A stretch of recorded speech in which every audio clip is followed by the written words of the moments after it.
공천원금 의혹 등으로 대여 공세에 고삐를 되던 국민의힘이 지금 보신 것처럼 당분간은 발등에 불을 끄기도 벅찬 상황이 됐습니다. 장동혁, 한동훈 두 사람 갈등의 골이 쉽게 메워지긴 힘든 상황이라는 우려가 적지 않은데요. 제명 결정의 파장, 앞으로의 전망, 정치부 이태희 기자와 더 짚어보도록 하겠습니다. 이 기자, 심야의 제명 결정 상당히 이례적이잖아요. 이렇게까지 서둘러야 할 일입니까? 당초에는 김종혁 전 최고위원 관련 징계 결정만 있을 거란 관측이 많았습니다. 한동훈 전 대표의 이른바 당원 게시판 논란은 사실관계를 따질 부분도 많기 때문인데요. 다만 지도부 다수 인사는 당원 게시판 논란 수습 시점이 늦어도 너무 늦었다는 반응을 보였습니다. 어차피 논란을 피할 수 없는 상황인 만큼 당명 개정 전에 한 전 대표 문제를 정리하려고 한 듯합니다. 네. 김재원 최고위원은 윤석열 시대의 정리 과정이라고 표현했습니다. 근데 어차피 이게 상당히 큰 파장이 예상됐던 거잖아요. 그럼 결정문도 좀 꼼꼼하게 썼어야 할 텐데 급하게 작성된 흔적들이 보입니다. 네, 오타도 많았고요. 일부 내용에 대해서는 윤리위가 두 차례 정정 입장문을 내기도 했습니다.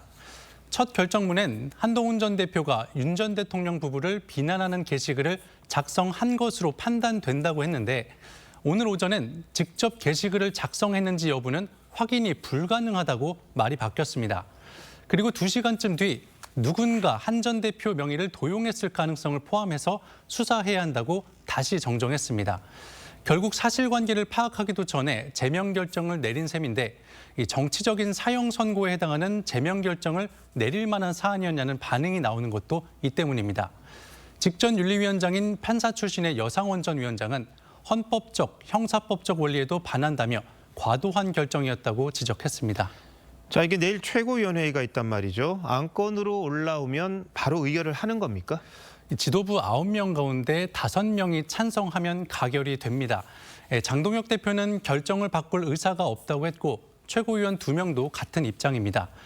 장 대표가 임명한 정점식 정책위의장을 포함해 의견을 유보한 이 최고위원 3명이 변수인데요.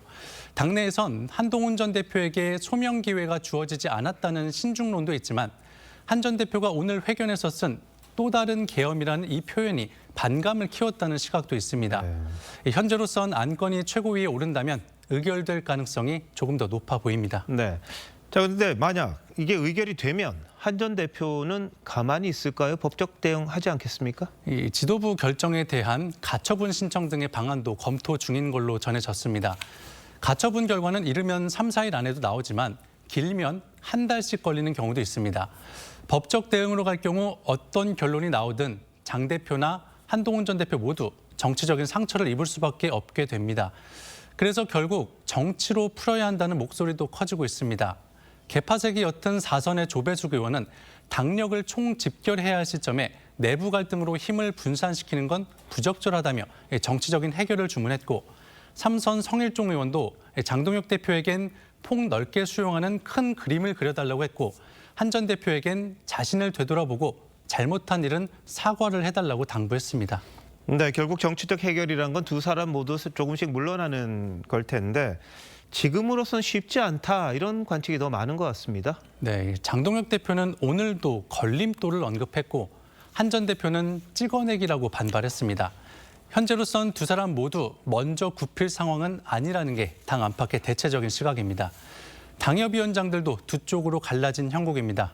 일각에선 한 전 대표가 탈당을 해서 창당할 수 있다는 전망도 내놓고 있지만 친한계가 동반 탈당하지 않는 한 현실화될 가능성은 높지 않습니다.